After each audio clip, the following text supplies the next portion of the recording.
Yeah, I've got a lot of stuff. I'm a tackle junkie, almost ready. You know, there is one more thing I want to get out of here. Off we go. Thought I'd bring a little bit too much rather than not enough. And I just got to get my stuff set up here. It shouldn't take long. This is called a seat box. These legs here are adjustable. You know, if you're gonna hold the pole for a while, you do need to be comfortable. And the seat is very good. Got my little bait tray set up here. This is a pole roller. If you're gonna fish the pole at any length, you gotta have one of these or something like it. And now we get getting the pole out here. They all have pretty cool names like Fight Back, or there's one called the Beastmaster. It was a pretty long pole. Its total length is about 48 feet. I was wondering when it was gonna end, but... Tried a little bit farther out. They should be nervous. You know, once I got up here, I found out it was actually a gentleman using a European style fishing pole. This is the first one I've ever seen in real life. I've seen them on TV in years past. We're gonna try to catch a good bunch of bluegill.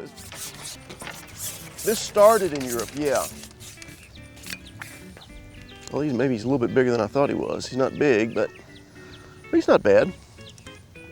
Methods like this came about because the pressure is so intense on the fish. You have to use light line and small hooks and sensitive floats, or you just wouldn't catch anything. The main thing is you want the bait to look natural. If it's got a huge hook in it and it's got really thick line, it can't act natural in the water. That's its full length, 48 feet. And even at this length, I can anchor it with my elbow, not even have to use my hands. What I'm going to be using mostly today is a float like this. They're just very, very sensitive. They will show bites you just won't see on a regular float. The less float that's out of the water, the less the fish feels. There was a bite right away. Oh, it's a little catfish, that's what it is. That is bait. Those are maggots. Those are actual fly larvae. Well, you think dirty, nasty, and slimy, but they're not. They're very clean, very dry. I had no idea how good they were. It's hard to lose with maggots. I mean, they're just an awesome bait, and the fish are there, they're gonna hit it. I had 100 bluegill and crappie in about 2 hours, and I stopped counting after 2 hours. There's basically two things you can do when you can go fishing. You can go looking for the fish, you can bring the fish into you. So we're gonna try that. I'm gonna drop my bait and put some maggots out there.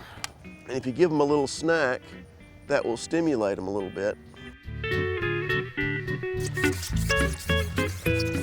I think a lot of people think I'm crazy, but not necessarily because of the pole. There's lots of reasons to think I'm crazy, but yeah. One guy thought I was a marine biologist doing some kind of weird water testing. When I hook the fish, obviously he's a long way from me, and I don't have a reel here. I can't reel the fish into me. So what I've got to do is I've just got to push the pole behind me like this, and I just need something to rest the pole on while I'm bringing the rest of it in. And I use the pole roller, that's what it's made for. And when I get to the fish at this point, I can take the pole apart, lift up, and just bring the fish into hand. Not bad, it's a little small. You know, one question I get a lot is why I use something like this at all. It's control and presentation. I mean, I can put a bait exactly where I want it, and I can keep it there. If I want to fish 6 inches off the bottom, I can do that. I mean, you're fishing a long ways from the fish. You don't disturb them. So when I hook a fish, I'll set the hook, and the fish will pull out this elastic, and that's how I play the fish. And so with that, you can see here, I'll pull it apart. There's the elastic running through that. I just put this in the other night, so this is brand new elastic, and it runs, it's anchored down here in the end of the pole. And this is what's called a number 6 elastic. It's about the lightest you'd want to use. Here in America, they go a lot lighter in Europe, but 6 is just about perfect for bluegill. There's not a lot of these poles around. As far as I know, there's 3 of them in Georgia, and I've got 2. If you use good bait, light line, small hooks, in a place like this, you can really catch a lot of fish. And I still have bait on.